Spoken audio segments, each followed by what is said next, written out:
Hey there, lovelies! Forewarning, major spoilers ahead, so don't watch this if you haven't completed long-awaited Revelry. Go and do that, come back, and we'll talk all the dirty details here. But lovelies, what did you all think of the main story? I was completely lost in the world that the devs created for Silas. These two chapters knocked all the previous 8 chapters out of the water in terms of characters, voice acting, lore, animation, and it was truly fantastic. By far, these are my absolute favorite chapters. However, I won't lie to you. One of my goals on this channel is to be as transparent about my opinions as possible, even if it rubs you guys the wrong way once in a while.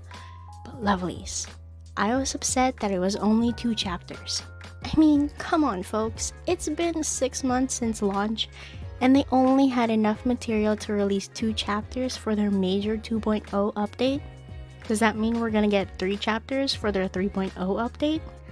I'm hesitant to express my disappointment with this because I don't want to sound ungrateful, but it felt so short. Like the story was cut off so abruptly.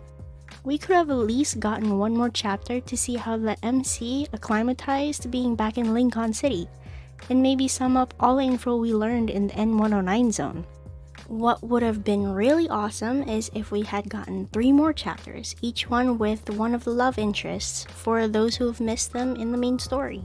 Again, it's been 6 months since chapter 8, so a little sum up and refresher would have been nice to connect the story plots before jumping into the individual paths.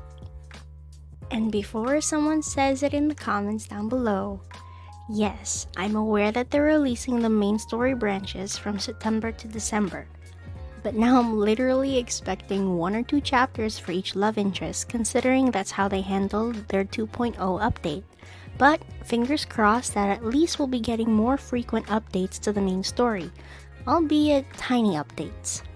What's that quote again? Size doesn't matter, it's the quality that counts, something like that. Well, anyway, it definitely just caught me off guard. I blasted through those 2 chapters like nothing because I thought we had more. So now I'm in Silas withdrawal syndrome, and I'm sitting here, back to waiting for the next main story update. You know, looking back, when chapter 8 ended, I was super excited for more of the story. But the need for more story now compared to then is absolutely nothing. It's escalated to unseen heights as far as I'm concerned. There's just so much I want to see in the main story now. Like how the guys will react to the MC being gone for so long, and what the MC is even going to tell them. Is she going to mention Silas at all? And if she does, will the guys get a little jealous? I mean, it's the perfect setup for that trope. Is it a little toxic? Yes, but it's also in relation to Silas, so it kind of makes sense. But my god, the ether cores creating that bond between Silas and the MC? I was hoping for close quarters trope in this overarching enemies to lovers theme we got going on here, but if the MC can go back to Lincoln City and Silas still remains in the N109 zone, then that hope and dream has poofed away. The only saving grace is if Silas can sense if the MC is in danger or needs help.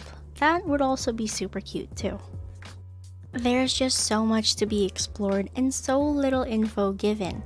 The only real tidbits of info that we have are the additional side stories that they posted about the other day.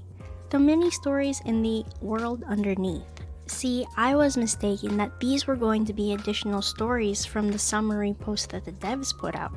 But in fact, these are just mini stories located in the story tab all the way on the bottom left.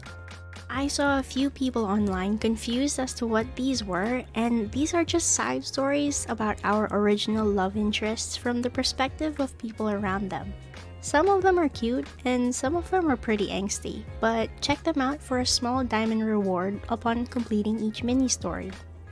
But even though they only released 2 chapters, I have to hand it to the devs. Silas's introduction was fantastic. 10 out of 10 score across the board.